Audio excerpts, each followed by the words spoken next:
We're really excited about partnering with Uber because it's given us an opportunity to share our story, the story of Studio 189, and also partner with somebody who's like-minded, who cares about empowering entrepreneurs. I'm Rosario, Dawson. I'm Abrima, Erwiah. We are the founders of Studio 189.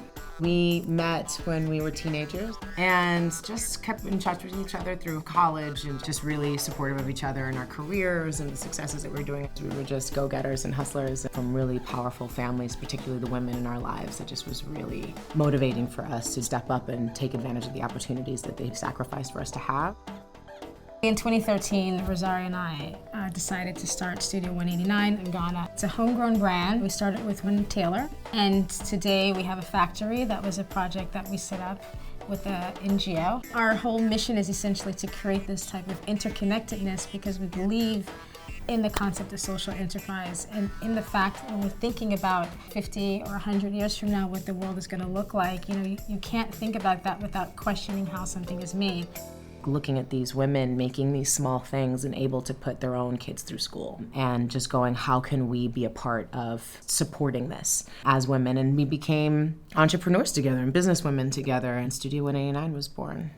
One of the reasons we chose Ghana is because at the time, 7 out of the 10 fastest growing economies in the world were in Africa, and Ghana was one of them. Also because of the rise of technology, because there were so many communities that more and more were having access to the internet and that we're having access to mobile devices. The average age in Africa is 18 or 19, average 6 kids per person. So what that creates is an incredible opportunity to build micro-entrepreneurs. Our whole philosophy is applying the same way of working that you would do in any Western country, but developing it in a developing market. When people think about the fashion industry and the idea of creating an opportunity along the value chain, they oftentimes think about designers and they think about maybe magazines, but they don't think about the entire line. Like there's transportation, there's shipping, there's logistics, there's lawyers, there's accountants, there are Uber drivers, like legit. We use a lot of Uber. You want to look at my bank statements. It's like Uber every day. When I request an Uber in Nigeria and other places is because the cars are better. They command a higher level of service. One of the things that we do, especially when we're working with young students and kind of starting off, is we do upcycling. So it's taking pieces that were given away or to charity or thrown away and giving it a whole new life. This symbol is B.Monét, and it means help me and let me help you. We work with people just right next door, and it's love. They batik and they make these fabrics with love in their hearts. You meet somebody, you get there, they say you are welcome. And akwaba, it means you are welcome. If somebody's eating, they share their food with you. It's very beautiful. And so we believe, and I believe that has to be at the crux of what we do. We are on our way to a panel. This is going to be a great panel because it is what inspires us, how we work together.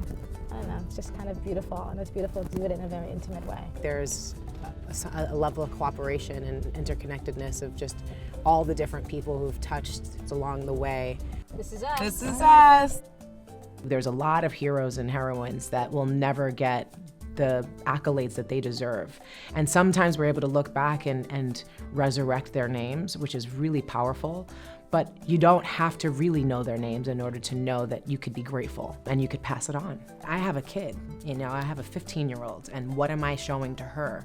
I want her to know that she can be vivacious and happy and joyous, and that's actually, that celebration of herself and her interest and her passions is advocacy, is activism. And that's the moment that you watch a girl go from not having control of her destiny to taking control of her destiny. It's really powerful.